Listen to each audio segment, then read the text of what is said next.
Good morning, live from New Delhi. You're watching DD India Live, India's voice to the world. I'm Siddharth Bharadwaj. Coming up in the next 30 minutes. US President to hold talks with Chinese counterpart Xi Jinping in San Francisco on sidelines of IPFS summit. Talks aim to resume US-China military communications. Israel raids Al-Shifa hospital. Raids target specified area of hospital. Asks Hamas to surrender.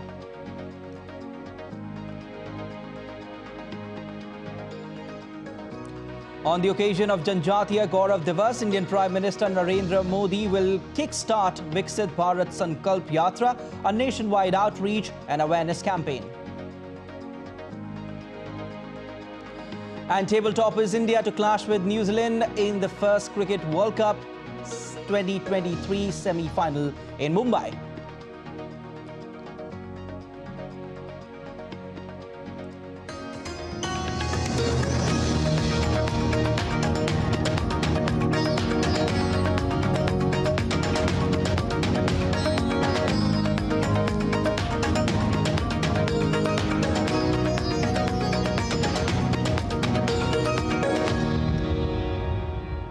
President Joe Biden and Chinese President Xi Jinping will discuss improving communication and addressing competition at the Asia-Pacific Economic Cooperation Summit on Wednesday.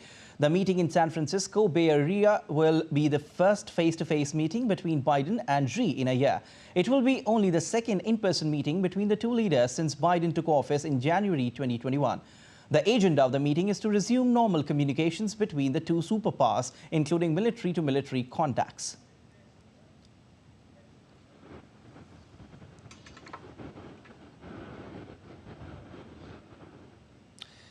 Ira Spitzer has more from the IPFS summit in San Francisco.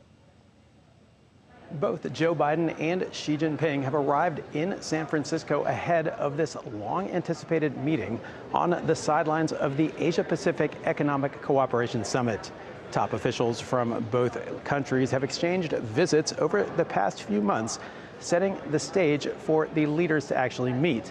Now, this will be the first time that Xi and Biden have met face-to-face since almost exactly a year ago on the sidelines of the G20 summit in Bali. Speaking ahead of the meeting, President Biden said one of the outcomes that he will be looking for from this sit-down with the Chinese president is the resumption of military-to-military communications, which China cut off in the wake of several diplomatic incidents, including the visit by then House Speaker Nancy Pelosi to the island of Taiwan last year, followed by the U.S. shooting down a Chinese balloon that had entered U.S. airspace earlier this year. Chinese officials have said that President Xi will be seeking assurances that the U.S. is not seeking a new Cold War, and the Chinese leader has long expressed frustration with U.S. military engagement in the region, especially in the waters of the Pacific, as well as long-standing U.S. support for the island of Taiwan, which, of course, China claims as its own territory. President Biden also plans to discuss the ongoing conflicts in both Gaza and Ukraine. And now China, of course, has much closer relationships with both Russia and Iran than the U.S. does.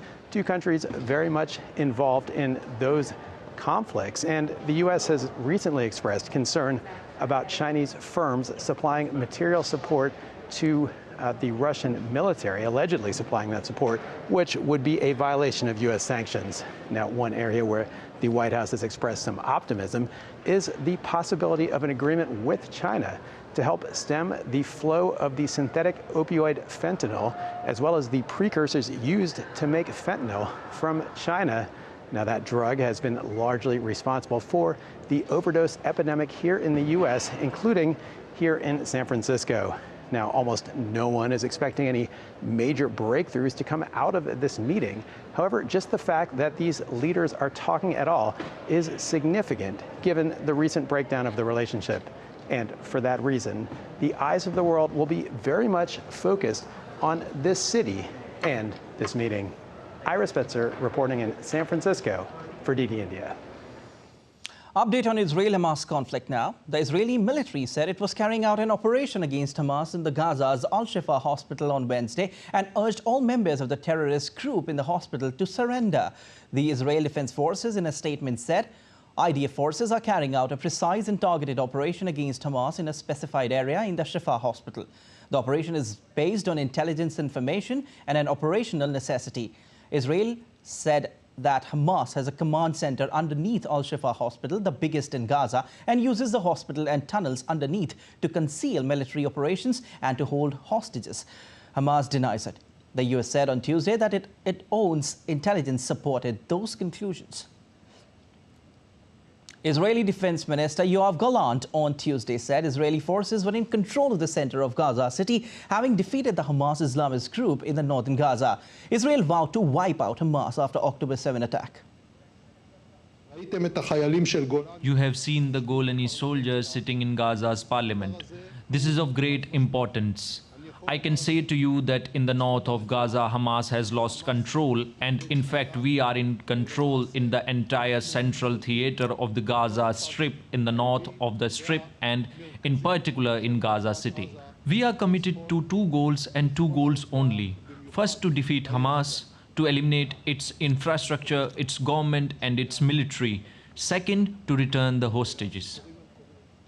Israel's army, in a video released on Tuesday, showed soldiers finding weapons inside Hamas's buildings in Gaza. In a post to social media platform X, the Israeli army said soldiers secured the Hamas legislature and government building, the Hamas police headquarters, and an engineering faculty used for weapons in production and development as well. Small arms, rifles, bullets, and at least the outer shells of precision-guided bombs appear in the Israeli military's footage. Meanwhile, the World Health Organization has praised staff at Gaza's to be cured, to be treated when they are in trouble, when they are in need.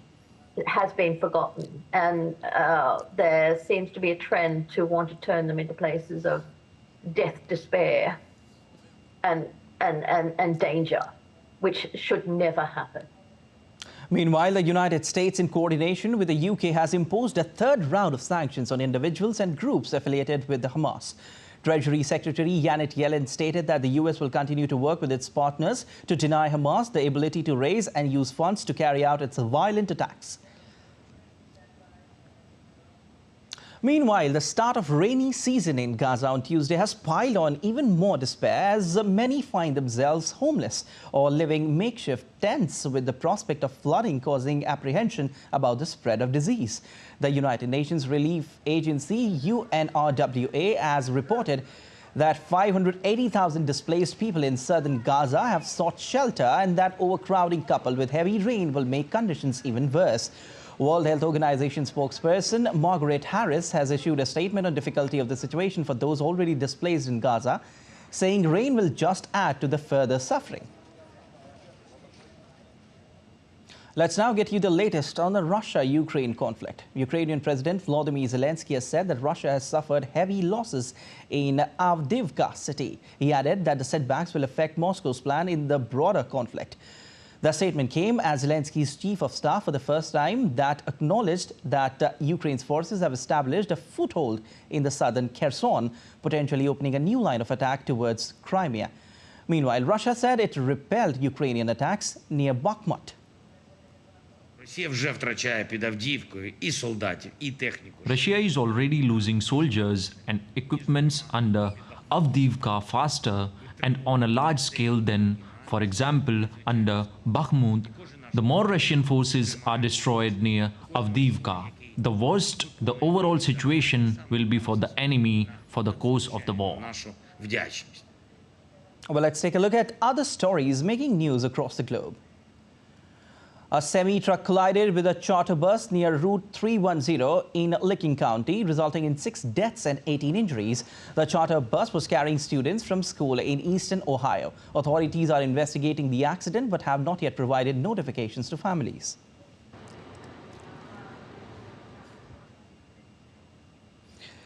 A 10-month-old child in Peru was found to have swallowed a crucifix, which was successfully removed by medical staff.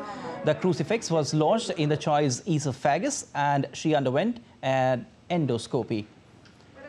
The mother, whose name is Mary Carmen Sayami Rosas, discovered the crucifix and took her child to the hospital, where she is now in good health.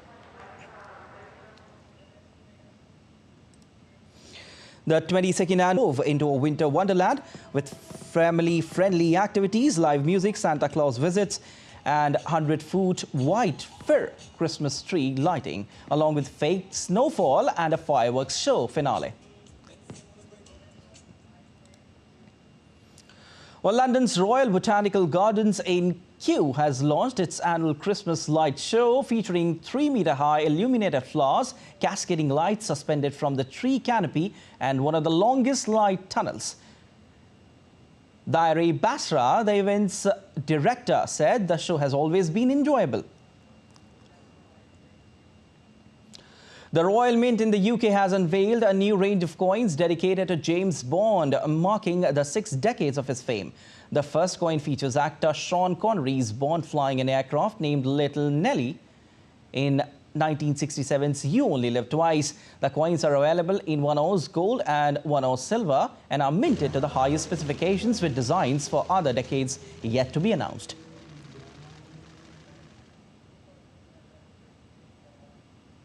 Still to come on this edition of DD India Live. Britain's Supreme Court to decide on its plan to deport asylum seekers to Rwanda. Stay tuned to know more. US House passes spending bill to avert government shutdown. 14 Indo-Pacific Economic Framework countries inked first-of-its-kind supply chain resilience agreement.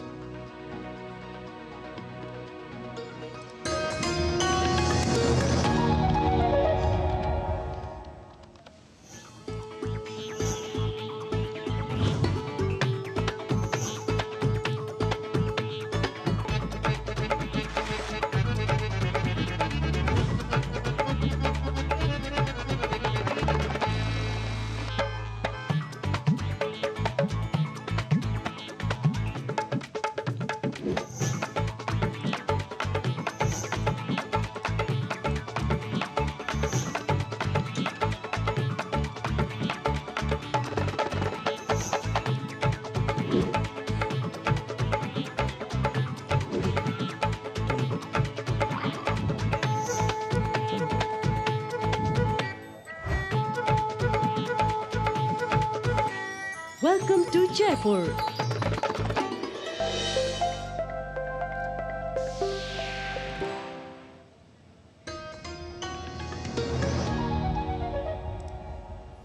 You're watching DD India Live. I'm Siddharth Bharadwaj, and UK Supreme Court will today deliver its ruling on whether the government can go ahead with its plan to deport asylum seekers to Rwanda.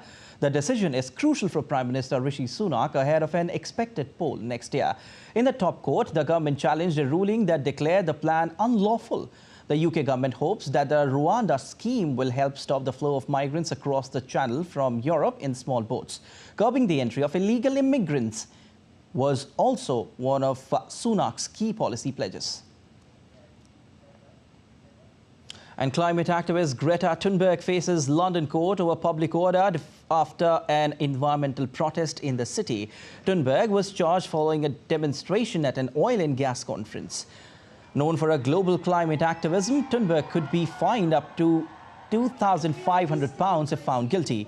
This incident follows previous arrests and removal from protests in Sweden, Norway and Germany.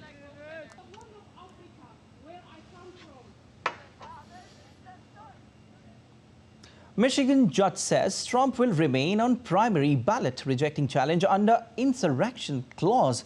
And as Tony Waterman explains, this case could set a precedent for similar lawsuits making their way through the courts in other states, with the presidential election now less than a year away. This entire case and the ones like it centers around a Civil War-era amendment to the U.S. Constitution, the 14th Amendment, which says that any person who has sworn an oath to uphold and defend the Constitution, which U.S. presidents do, is disqualified from holding office if they have engaged in insurrection and rebellion. And the argument from the plaintiffs is that Donald Trump is ineligible because of his role in the January 6th attack on the U.S. Capitol. But the former president Munda's lawyers have argued that he didn't incite the violence. At the end of the day, the judge in this case will have to decide on some fairly complex legal questions, like was January 6th an actual insurrection? And does this amendment even apply to presidents? This amendment has only been applied twice since 1919, so there's very little precedence, and the lawsuit has always been considered a long shot for the prosecution. Not only has Trump not been convicted of insurrection, but he hasn't even been charged with it in the 4 criminal cases against him. So far, the courts have been pretty hesitant to keep Trump off the ballot. Minnesota's Supreme Court dismissed a similar lawsuit earlier this month, but said it only applied to the state's primary election, leaving the door open to a general election challenge. While a judge in Michigan has heard arguments on a case citing the same provision. Appeals are expected regardless of the outcomes in any of these cases, which means that the issue is likely to land before the U.S. Supreme Court. In Austin, Tony Waterman reporting for DD India. India celebrates Tribal Pride Day on Wednesday. This year, Prime Minister Narendra Modi will visit Jharkhand's capital Ranchi and the museum that celebrates the life of great tribal leader Birsa Munda and the tribal freedom fighters of India. 15th of November is celebrated as the National Tribal Pride Day. This day also marks the birth anniversary of the tallest tribal leader, Birsa Munda. This year, Indian Prime Minister Narendra Modi will be visiting Jharkhand, his birthplace, to pay tribute to the great man. It was in Ranchi where Birsa Munda laid down his life fighting against British and for the tribal rights and freedom of India. This jail, which functioned till 2010, is now converted into a museum. Prime Minister Narendra Modi will visit the museum on 15th of November and pay floral tributes to Bhagwan Birsa Munda. The museum also showcases the life and history of the tribal leader, his journey from his younger days to his freedom struggle. Not just this, the museum also depicts the tribal culture and their way of life for people from across the country to come and witness the life and history of tribal India. जनजातीय शहीद संग्रहालय ही है, लेकिन अब आदिवासियत को हम व्याख्यायित करेंगे तो पूरे आदिवासी जीवन को हमने दिखाने की कोशिश की है। उनके पूरा जन्म से लेके नामकरण से लेके और अंतिम संस्कार की बातें भी वहां कही गई हैं। आप घूम के देखेंगे तो उनके सारे कर्मा, सरहुल, सोहराय सब पर्व त्योहार के बारे में वहां बताया गया है। The prison also preserved the barrack number 4, where Birsa Munda was imprisoned and eventually laid down his life inside the same room. The barrack number 4 has also been converted into resting place for Birsa Munda. On 15th of November every year, India celebrates the National Tribal Pride Day, a day where tribal leaders are paid respect throughout the country. This year, Prime Minister Narendra Modi will be visiting Ranchi and will also visit this very same museum where Birsa Munda, a tall tribal leader who is also regarded as one of the tallest of all the tribal leaders in India, has sacrificed his life here fighting the British. From Ranchi, this is the Bindu model for DD India. Birsa Munda is revered as the god of the tribals. For the first time, an Indian Prime Minister would be visiting his village. Here's a report. Birsa Munda is revered as the god of the tribals, one of the tallest tribal leaders who fought tooth and nail against the mighty British Empire. For the first time, an Indian Prime Minister would be visiting his village. Situated about 50 kilometers from the capital city of Ranchi of Jharkhand state is the small village of Ulihatu, where Birsa Munda was born in 1875. Since his childhood, he displayed exemplary valor and grew up to be one of the first and toughest tribal leaders that gave the British a tough time. Villagers along with his family members recall the great sacrifice he made for the community. हमारे पिताजी जब बताते थे भगवान बिरसा मुंडा जी के बारे में तो ये बताते थे कि भगवान बिरसा मुंडा नहाने जब जाते थे तो नदी में जब नहाते हैं नहा के निकलते हैं तो उसका शरीर सूरज जैसा चमक निकलता था. After paying floral tributes at his birthplace, Prime Minister Narendra Modi will interact with the family members of Birsa Munda at his village. The family members are excited to meet the Prime Minister as they will have a chance to interact with him for the first time. इस बार प्रधानमंत्री बिरसा मुंडा के वंशज पर पहुंच रहे हैं। उनसे बहुत भाग्य के साथ बात करेंगे, सौभाग्य से, और उनसे भी बहुत हम लोग बात करेंगे। Marking the occasion of Janjatiya Diwas or National Tribal Pride Day, Prime Minister Narendra Modi will also address a mega rally from Khunti on 15th November. Prime Minister is expected to address the mega rally where he will be talking to the tribal community of not just Jharkhand but across the country. The Prime Minister is also expected to make some mega announcements related to the welfare schemes for the tribal community. The tribal community across the country will benefit through these mega schemes which the Prime Minister is expected to announce from here. With camera person Shambhunath Mishra, this is Dibyendu Mondal from Ranchi for DD India. Shifting focus, India joined US and 12 other Indo-Pacific Economic Framework for Prosperity partners to ink the IPEF Supply Chain Resilience Agreement. Indian Commerce and Industry Minister Piyush Goyal is in San Francisco, where the first of its kind international agreement was inked. The agreement will fortify and strengthen global supply chains and foster adaptability, stability and sustainability. On the occasion, Piyush Goyal thanked US Secretary of Commerce Gina Raimondo for her leadership and personal commitment in ensuring this truly historic moment towards a more resilient future. In a statement at the UN summit, the Counselor for India's permanent mission to the United Nations, Prateek Mathur, underscored the need for the revitalization of the UN General Assembly. He also emphasized a growing perception that the General Assembly has gradually lost touch with its foundational responsibilities, has become overwhelmed with processes. The attempts to discuss thematic issues in the Security Council has also undermined the role and authority of the General Assembly. Hence, my delegation would like to reiterate that India has consistently advocated the view that General Assembly can be revitalized only when its position as the chief deliberative, policy-making and representative organ of the United Nations is respected both in letter and in spirit. The General Assembly should take the lead in setting the global agenda and restoring the centrality of the United Nations in formulating multilateral approaches to resolving transnational issues.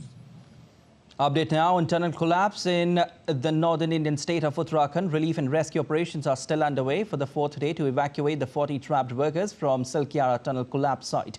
The initial plan made by authorities to evacuate failed. The authorities are continuously in connection with the trapped workers via walkie-talkie. The US State's House of Representatives passed a temporary spending bill that would prevent a government shutdown. The bill will extend funding through mid-January. It now waits approval from the Senate before President Joe Biden can sign it into law. Senate Majority Leader Chuck Schumer is pleased with the bipartisan support for the bill. The funding bill will keep federal agencies funded at current levels through 2024, allowing more time for detailed spending bills to be created. The passage of the bill comes after a tumultuous period in the House. And on to sports now. India will face New Zealand in the first semi-final of the ongoing World Cup at the Wankhede Stadium in Mumbai on Wednesday. Rohit Sharma's men aim to continue their flawless record, having triumphed in all 9 of their matches, while Kane Williamson's New Zealand seek to recreate their 2019 semi-final success.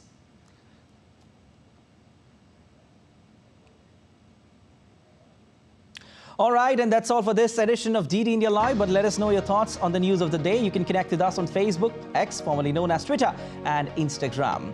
We'll be back with more news as it breaks here on DD India. I'm Siddharth Bharadwaj from all of us here in Delhi. Thanks for watching DD India Live.